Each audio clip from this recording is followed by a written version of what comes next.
Good morning, gang. Joyce Welsh. Easy for me to say. It's only been my name my whole life, right? Good morning, gang. Joyce Welsh here with Skipping Kev's Farms. I'm doing a third video on a dripping poultry waterer. Now, why would I want to do that? Well, for one reason, I'm a feisty old broad myself. You can call me a feisty old bird if you want to.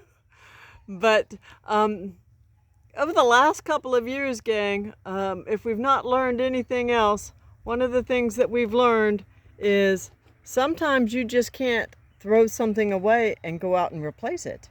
So if nothing else, you need to learn to start to think outside the box. And if nothing else, get a stopgap. That's what, our forefathers here in the States did 150, 200 years ago with very great success. So let me explain what I've done. And I used some very, very high-tech tools. My tools include a small container of petroleum jelly, a broken piece of the weed whacker or string trimmer wire. It had a point on it and it was flexible and it got things started. I also used that piece of wire and that disposable Phillips screwdriver.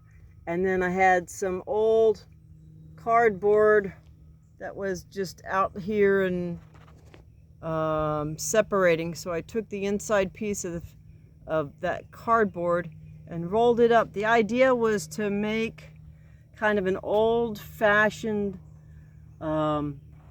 leathers type of gasket using the petroleum jelly and the thin piece of cardboard. So I rolled up the cardboard like wadding and stuck it inside.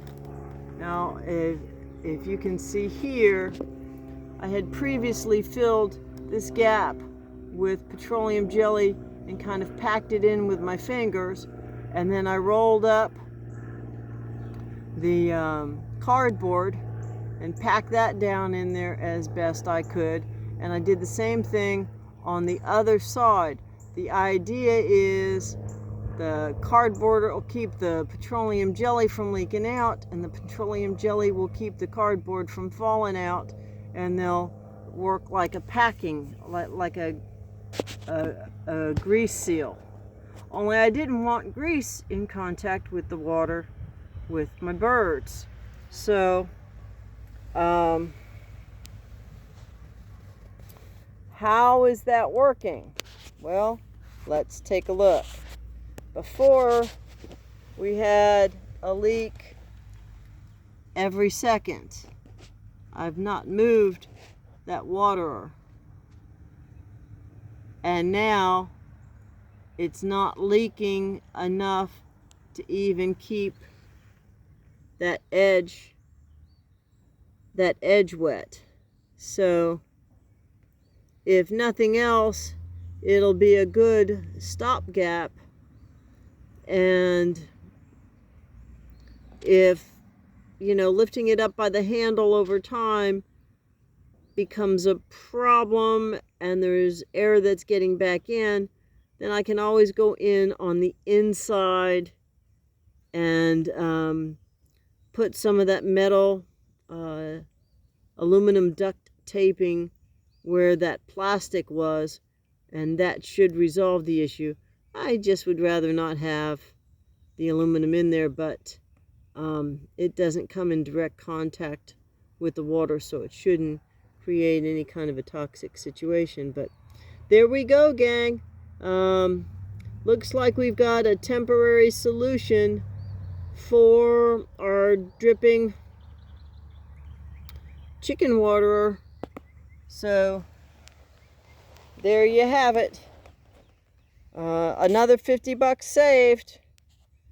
So with that in mind, I'm gonna go finish taking care of the birds so I can get back out into the garden. Man, I've got the greatest office. You know, they talk about corner offices and the windows and the views. Well, you know what? There may be more spectacular views, but I'm doing what I want to do, when I want to do it, how I want to do it. And I'm creating healthy soils and healthy plants and healthy animals and getting nutrition-dense food. I don't know anybody else who's got a greener lifestyle than I do at this point. So I just think that that's worth money in the bank to me. If that's maybe worth money in the bank to you, then you know what? Blessings for the day and keep chasing the dream.